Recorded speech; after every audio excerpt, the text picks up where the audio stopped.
There's a line in the film. The giant has accidentally killed a deer, and Hogarth tries to comfort him. He says, "Things die. It's part of life." That line isn't filler.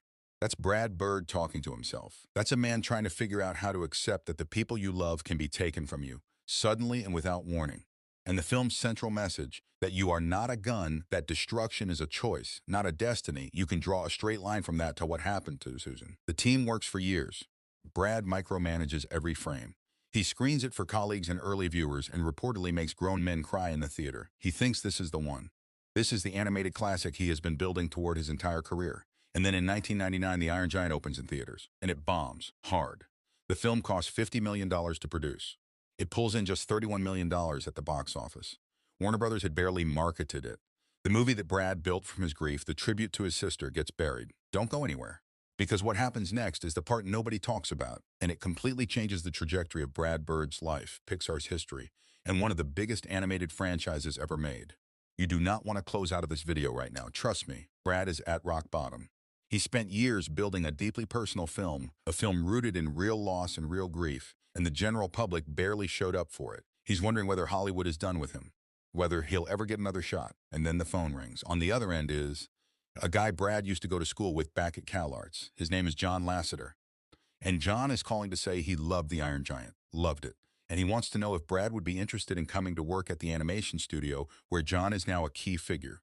That studio is Pixar. In the year 2000, Brad Bird walks through the doors of Pixar Animation Studios in Emeryville, California, and he starts thinking about the years he spent away from his wife and his kids, chasing the dream of making something that matters, about the tension between a career built on ambition and a family that needed him present, about a father who wants to do extraordinary things but whose family keeps paying the price.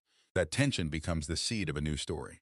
The story Brad develops at Pixar centers on a father named Bob Parr, a man with extraordinary abilities who is forced to suppress them and live an ordinary life. A man torn between who he is and what his family needs him to be. Brad crafts the character of Mr.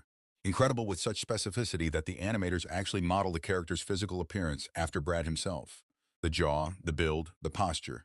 He even voices one of the film's most iconic characters himself, Edna Mode, the no-nonsense, no-capes costume designer who steals every scene she's in. The film is called The Incredibles, and when it hits theaters in November 2004, it does not bomb. It explodes, $631 million at the worldwide box office, 4 Academy Award nominations, and the Oscar for Best Animated Feature goes to The Incredibles. The dream Brad Bird had been carrying since he was a 20-year-old kid walking into CalArts with big dreams and a bigger work ethic. It finally came true. The animated classic he always believed he had in him, he made it. Twice eventually, because the sequel pulled in over $1 billion. Here's what makes this story hit different in the end. The Iron Giant, the movie that bombed, the movie that got buried, the movie Brad made out of grief and loss and love for his sister, it didn't stay buried forever. Over the years, audiences found it. Parents showed it to their kids. Film critics revisited it. And today, The Iron Giant is widely considered one of the greatest American animated films ever made. It just took the world a little while to catch up.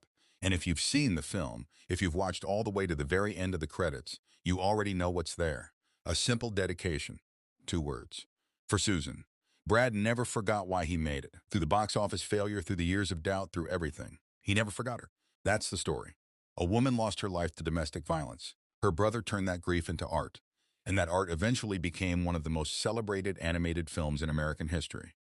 Sometimes the things that break us become the things that define us. Before you go, tell me in the comments, did you know any of this before today? Because most people have absolutely no idea, and I want to know if this one surprised you. And if this story moved you, you're going to want to watch the next one. The link is right there. Same energy, different story. See you there.